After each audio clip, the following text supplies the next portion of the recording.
No matter what you did, you weren't going to starve to death, and you could make a contribution. I also was in a generation that believed that the world was in terrible shape.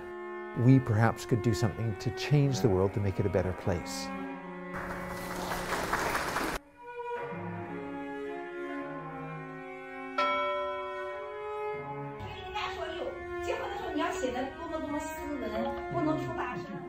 Thanks for having me here. I was born and brought up in Western Canada. I went to university in Edmonton, Alberta, and studied history. When I was going through university, I wanted to find out about the world. Looking back on it, I also realized that I was in the baby boom generation. That means everybody was young. So I dropped out of university after my first year, and nobody minded. I went up north and I worked in the oil fields. I worked in forestry, planting trees. I worked prospecting for oil, and I went to Australia on a boat. I worked in a warehouse. I went to New Zealand. I traveled through Southeast Asia. And when I was traveling through India with a young lady, she said, well, where would you like to go next? And I said, I'll never do this kind of traveling again, where I'm traveling over and over, day after day, being in different places. The next time I travel, I'll go to China. This was a young lady who'd learned Hindi and spent 2 years in India. So I thought she'd done a great thing, and I thought I'll do that for China. So I went to Macau, right? And they had a business plan competition, and they wanted me to be a judge in the business plan competition, which is very nice. But what I enjoyed most about it was this. What? Huge! Huge! You spell your name wrong. You know what? I spell wrong too. My mother's father had worked at Lingnam University, which is now Zhongshan University in Guangzhou. And my father worked for the London Missionary Society, and he was at the Nethertoll Hospital. He was a doctor. So they met in Changzhou, which is Changzhou in Hong Kong. So growing up in Canada and having my brothers and sisters all being born in various places, one in Hong Kong, a couple in Wales, one on the ship leaving Hong Kong, I felt that I needed to go around the world, to different parts of the world, to see what they had seen and that I had not. 等于他们两个人呢，生了4个女儿，都在现在的中山大学呀，那个所以你们跟中国是很有渊源的，有一些。对，所以你看这相片我们保护的不是太好。这个就是这个是 Hugh 的外公嘛，妈妈的爸爸，还教等于第一任的数学教授，在岭南大学，你看还清朝大辫子。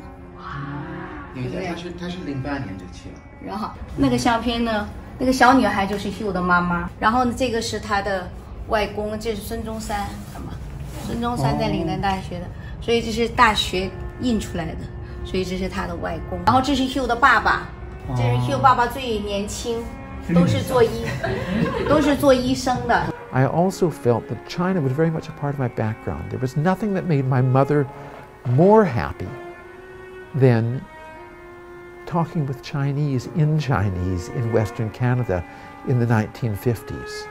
So tears almost would come to her eyes. Yeah, tears would come to her eyes when she would be joking in Cantonese with people. 嗰個高大係哦，嗰個你知唔知啊？叫做乜嘢？邊個啊？你講烽火台咯咪？係啊，烽火台係烽火台。And that kind of understanding that a society and a language and a culture was viable and was completely different from Western Canada was part of my upbringing. I came down to CUHK, the Chinese University of Hong Kong, and studied business. I studied business because I was convinced that Hong Kong was the model for China. I went to New York to do a PhD in finance, and after that took my family back to the real world my real world. We came back to the Chinese University of Hong Kong, and really I've been there ever since, teaching finance, doing research. What do you think is the biggest difference between students from mainland China and local students in Hong Kong? China is a country of 1.4 billion people. Hong Kong is a city of 7 million people. So how do you see the difference between Hong Kong students and Chinese students at Chinese University of Hong Kong-Shenzhen? So we get a kind of an interesting situation. There, the students are international by choice because they come from all over China to come to an immigrant city. Shenzhen is an immigrant city. And they come to this really active environment in Shenzhen. In Hong Kong, you have international students by nature. And that makes a very great difference. Because if you're international by choice, even though you're more Chinese, you're more international. And if you're international by birth, even though you are understanding how the world works, in fact, you can be very local. Working a little bit in entrepreneurship and being closer to China. It's really one of the most exciting places in the world in terms of its historical progression, its change in economic model, which is still changing, its change in philosophy and culture and interaction with the rest of the world. So I've been most fortunate with my life, and I'm very happy to be here in Hong Kong. I'm wondering, how did you meet your wife? Could you share the story with us? Sure. I met her in 1985. The young lady invited me to her party. It was a jiaozi party. The party was mainly made up of non-Chinese lawyers and bankers who'd been in Hong Kong for a relatively short period of time and who were discussing 1997 and the issues that that would bring up. I'd been in this part of the world for 9 years, and I realized that most of them didn't really know what was going on in China. And there was a young lady who I thought was about 16 years old, and she was sitting with a person that looked like he was about 80 years old, and they weren't saying anything, and they were both Chinese. And the young lady then said to me after a while, "Why don't you say anything?" And I said to her, "Well, why don't you say anything?" And that was Joanna.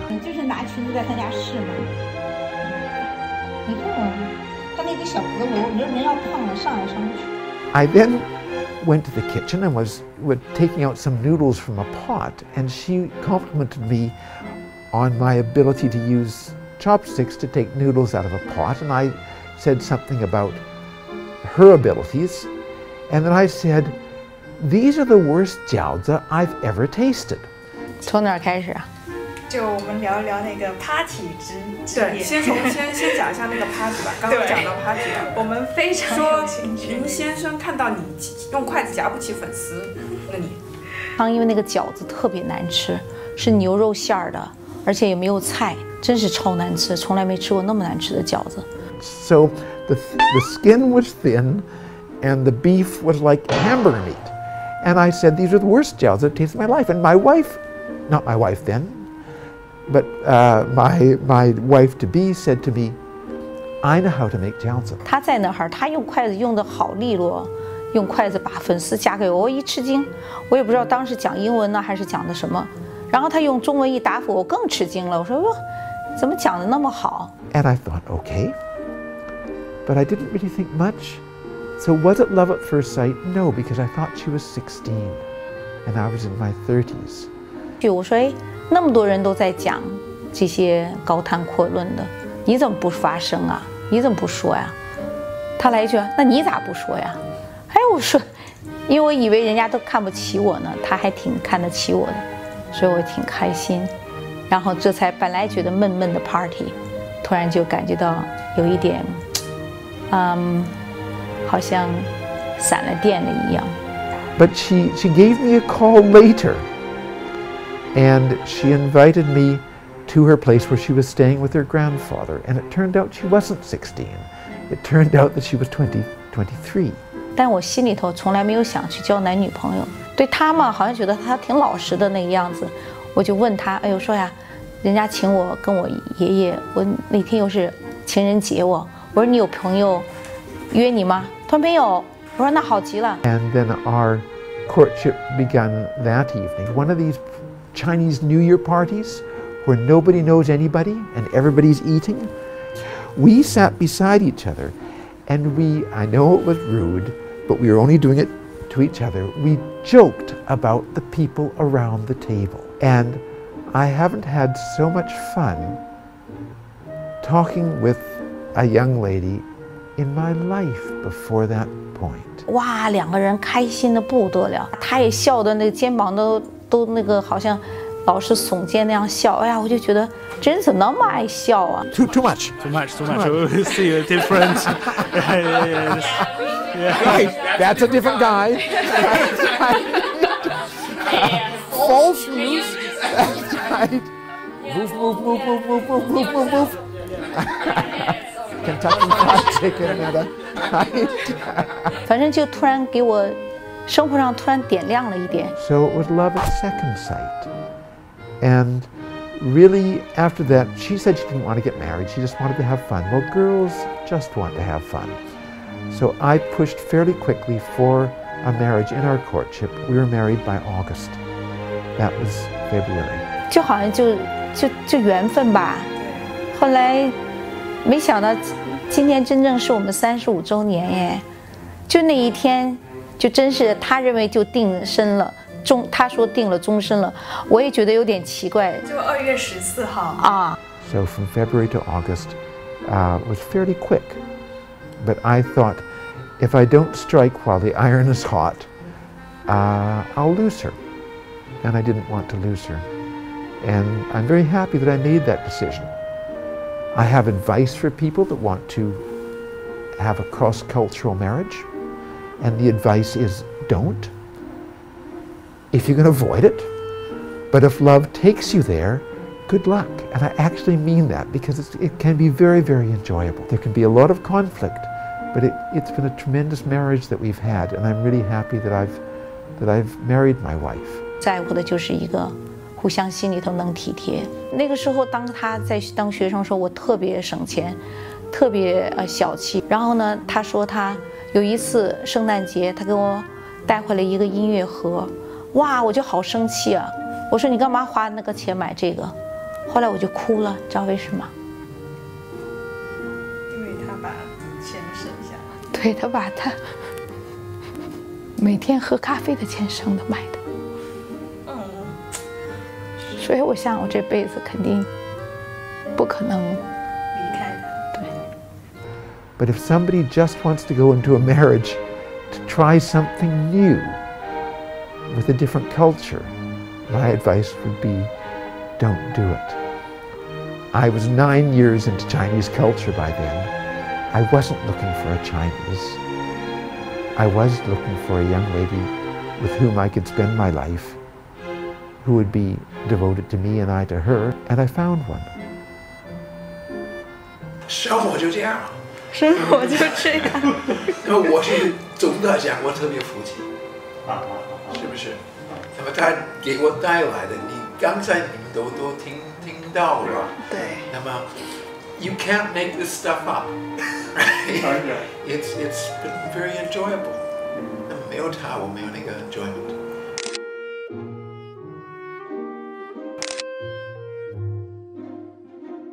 So may I just, I forgot a detail from that party when I met my wife. And the detail was when I got to the party, I found out that the girl that had invited me to the party already had a boyfriend.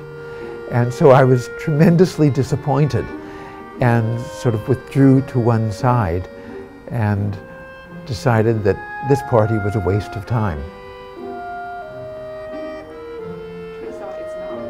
Turns out it's not.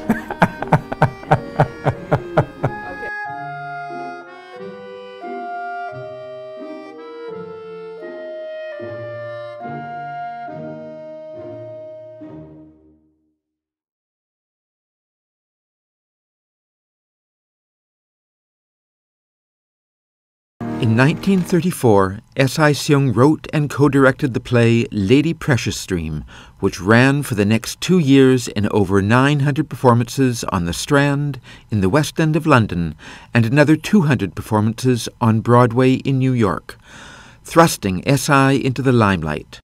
50 years later, I met and married S.I.'s granddaughter, Joanna, and 30 years after that, we spent a week in the UK in tribute to Yeye S.I. Seung.85年嘛，2月14号那天，就是因为那一天2月14号，2月14号，你我不是去别人请我们去那个中国春节的晚餐吗？我爷爷呢就是熊十一，就是我还有一张相片没有摆出来，等于就是我的爷爷呢，他呢是这是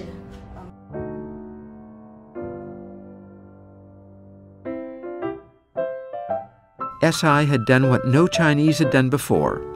A classically educated Chinese scholar, he made his name as an English-language author, playwright, director, activist, and lecturer.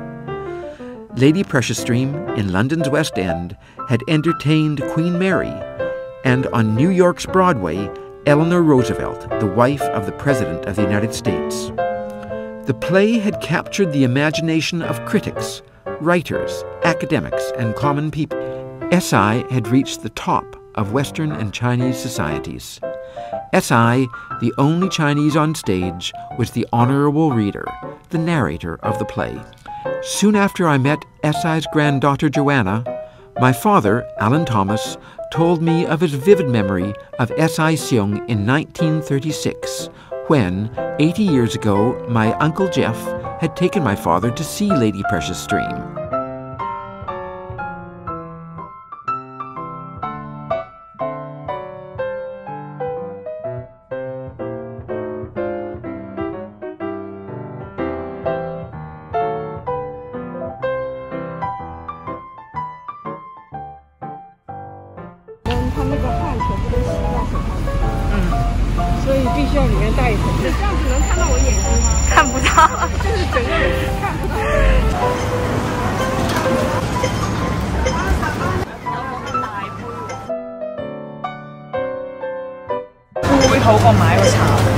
Well, it's a beautiful piece of art. That's gorgeous.